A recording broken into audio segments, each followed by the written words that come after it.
Number 5, अगर provision for depreciation account maintain करते हैं तो किस तरीके से होगा। 1 अप्रैल 12 को हमने मशीन खरीदी, बैंक अकाउंट, ये हमने खरीदी 10,500 की। 31 मार्च 13 को जब 1 ईयर एंड हो जाएगा तो बैलेंस कैरी डाउन पूरा ही रहेगा, क्योंकि आपको मालूम है प्रोविजन वाले मेथड में डेप्रिसिएशन जो है प्रोविजन फॉर डेप्रिसिएशन अकाउंट में लगेगा, यहाँ लगेगा 31 मार्च 13 को यहाँ लगेगा डेप्रिसिएशन प्रोविजन वाले अकाउंट में, डेप अकाउंट 1000, और बैलेंस कैरिड हो जाएगा 31 मार्च 13 को, बैलेंस कैरिड डाउन 1000। तो यहाँ मशीन फुल वैल्यू पे चलती रहेगी। 1 अप्रैल 13 को बैलेंस ब्रॉट डाउन 10,500 और 31 मार्च 14 को जब एक और ईयर एंड हो जाएगा balance carried down again 10,500। Second year भी डैप यहीं लगेगा, पहले पिछला डैप ब्रॉट डाउन होगा 1 अप्रैल 13 को, सेकेंड ईयर स्टार्ट हुआ ना, बैलेंस ब्रॉट डाउन 1000, और फिर 31 मार्च 14 को फिर से डैप लगेगा सेकेंड ईयर का 1000, तो 1000 एंड 1000 टोटल हो गया ये 2000, और इधर आ जाएगा बैलेंस कैरिड डाउन 2000 31 मार्च 14 को। तो फर्स्ट ईयर के एंड में डैप लगा, फर्स्ट ईयर के एंड में कैरिड डाउन हुआ, जस्ट नेक्स्ट डे यानी कि सेकेंड ईयर के डाउन हुआ, फिर सेकेंड ईयर के एंड में डैप लगा, सेकेंड ईयर के एंड में कैरिड डाउन हुआ, फिर जस्ट नेक्स्ट डे यानी कि थर्ड ईयर के स्टार्ट में 1 अप्रैल 14 को बैलेंस ब्रॉट डाउन 2000। तो इस तरीके से डेप्रिसिएशन जो है प्रोविजन फॉर डेप्रिसिएशन अकाउंट में एक्यूमुलेट होता रहेगा, इसीलिए इसका नाम एक्यूमुलेटेड डेप्रिसिएशन अकाउंट भी होता है, एक्यूमुलेटेड डेप्रिसिएशन अकाउंट, ये भी इसका नाम होता है, बिकॉज इसमें डेप्रिसिएशन एक्यूमुलेट होता रहता है, इकट्ठा होता रहता है, और मशीनरी फुल वैल्यू पे चलती है। First year start, first year and, second year start, second year and, third year start 1 April 14 balance brought down, and third year and 31 March 15 balance carried down. Fourth year start 1 April 15 balance brought down, fourth year and 31 March 16 balance carried down. Same value brought down carried down होती रहेगी, cell के time पे बस फर्क पड़ेगा। 1 अप्रैल 16 balance brought down 10,500, 31 मार्च 17 balance carried down 10,500, 1 अप्रैल 17 balance brought down,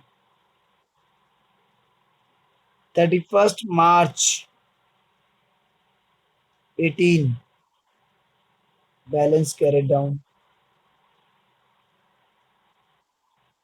1 अप्रैल 18 balance brought down. अब 31 मार्च 19 को हमने सोल्ड कर दी, तो सेल करते समय थोड़ा चेंज आएगा। सेल करते समय जो प्रोविजन फॉर डेप्रिसिएशन अकाउंट में सारा डेप्रिसिएशन इकट्ठा हो रखा है वो ऊपर हम ट्रांसफर कर देंगे। तो कितने ईयर हो चुके हैं पता है आपको, 1 2 3 4 5 6 7 ईयर हो चुके हैं। तो 7,000 का डेप्रिसिएशन यहाँ इकट्ठा हो चुका होगा, वो यहाँ भेज देंगे इस अकाउंट से, यहाँ लिख देंगे एड्रेस कहाँ से आया, प्रोविजन फॉर डेप्रिसिएशन अकाउंट से आया 7,000। क्या है 7,000, उस मशीन का अब तक का पूरा डेप, यहाँ से यहाँ ट्रांसफर, डेप अलग चलता है, एसेट अलग चलती है। जिस समय एसेट को सेल करते हैं उस समय उस एसेट का पूरा डेप ऊपर ट्रांसफर कर देते हैं। और फिर जितने में सेल किया आपने, बैंक अकाउंट 600 में आपने सेल किया था, और फिर जो आपको प्रॉफिट या लॉस हुआ वो आप वर्किंग नोट में निकाल सकते हैं। प्रॉफिट एंड लॉस अकाउंट 2900 ही आएगा। इस तरीके से क्या चेंज आया आपका, जिस समय मशीन सेल करी उस समय उसका डेप्रिसिएशन उठा के इस अकाउंट से इस अकाउंट में पहुंचा दिया, जितने में सेल करी वो डाल दिया, प्रॉफिट लॉस डाल दिया। अगर लॉस है तो इस साइड पर, क्योंकि एंट्री होती है पीएनएल टू एसेट, तो एसेट क्रेडिट है तो एंट्री क्रेडिट में आएगी, और प्रॉफिट है तो इस साइड पे, क्योंकि प्रॉफिट की एसेट एंट्री हो जाएगी एसेट टू पीएनएल, तो पीएनएल क्रेडिट है तो एंट्री क्रेडिट में आ जाएगी। और सॉरी, हाँ सॉरी, एसेट डेबिट है तो एंट्री डेबिट में आ जाएगी। फिर पीएनएल क्रेडिट है और एसेट डेबिट है। प्रॉफिट के लिए एसेट टू पीएनएल होती है। तो प्रॉफिट अगर यहाँ लॉस है,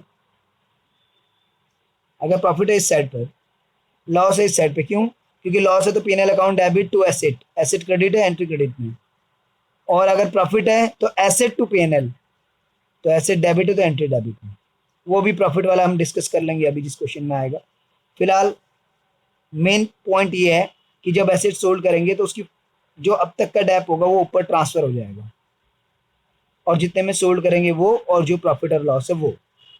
तो और इस अकाउंट को पूरा कर लेते हैं। 1 अप्रैल 14, 31 मार्च 15, डेप अकाउंट फिर से 1000 लग गया, टोटल हो गया आपका 3000। 3000 आपने बैलेंस कैरी डाउन कर दिया 31 मार्च 15। फिर नेक्स्ट डे 1 अप्रैल 15 को बैलेंस ब्रॉट डाउन किया। फिर जब ये ईयर एंड हुआ 31 मार्च 16 को, फिर से डेप आ गया 1000 का, टोटल 4000 हो गया। और फोर्थ ईयर के एंड में 31 मार्च 16 को बैलेंस कैरी डाउन हो गया 4000। फिर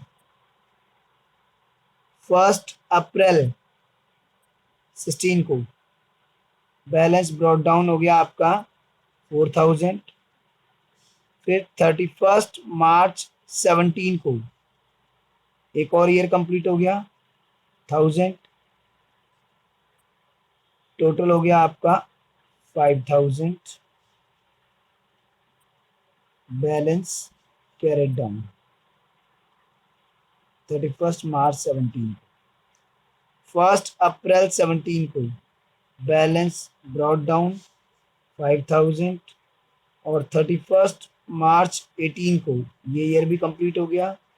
डेप अकाउंट 1000, टोटल हो गया ये 6000, और बैलेंस कैरेड डाउन 6000 31 मार्च 18 को। फिर 1 अप्रैल 18 को ब्रॉट डाउन करते हैं, चलिए।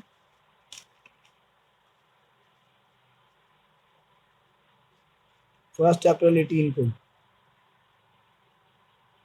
बैलेंस ब्रॉट डाउन, ये आपने कर दिया था 6000। और फिर 31 मार्च 19 को ये वाला ईयर भी कंप्लीट हो गया। फिर आपने डेप्रिसिएशन फिर से लगाया 1000, टोटल हो गया 7। और जब टोटल 7 हो गया तो 31 मार्च 19 को तो हमने सोल्ड ही कर दिया है। तो अब ये जो सेल करते समय मैंने आपको बताया कि सारा डेप हम मशीनरी अकाउंट, ये एसेट था, इसमें एसेट अकाउंट में ट्रांसफ़र कर देंगे। तो यहाँ एड्रेस लिख देंगे कि कहाँ भेज रहे हैं हम लोग, कहाँ भेज रहे हैं, एसेट अकाउंट में। जिस समय सेल करेंगे उस समय मशीन का सारा डेप उठा के एसेट अकाउंट में ट्रांसफ़र हो जाएगा। तो ये हमने एसेट अकाउंट में उस मशीन का सेल करते समय सारा डेप ट्रांसफ़र कर दिया। 1 अप्रैल 18 को ब्रॉट डाउन किया 6000 पीछे का। फिर मार्च 19 को ईयर कंप्लीट हुआ, डेप लगाया, टोटल 7000 हो गया। और मार्च 19 में हम सेल कर रहे हैं, तो आगे कैरेट डाउन करने की जगह इस डेप को हमने एसेट अकाउंट में सेल ट्रांसफ़र कर दिया, और वहाँ पर मैंने आपको सेल की एंट्री बताई दी है।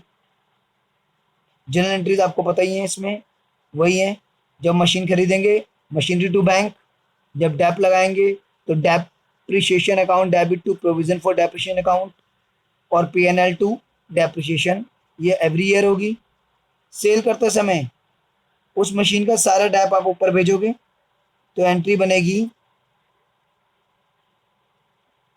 Provision for depreciation account debit to asset account. इसमें एसेट थी ना 7,000, being total dep of depreciation of asset sold transfer to asset account, asset account में ट्रांसफर कर दिया। आपको मालूम है कि प्रोविजन का क्रेडिट बैलेंस होता है, तो ट्रांसफर करते समय डेबिट हो जाएगा, खत्म। और जब उसका डेप हम एसेट अकाउंट में ट्रांसफर करेंगे तो उससे एसेट्स की वैल्यू कम हो जाएगी, तो एसेट की वैल्यू कम होती है क्रेडिट।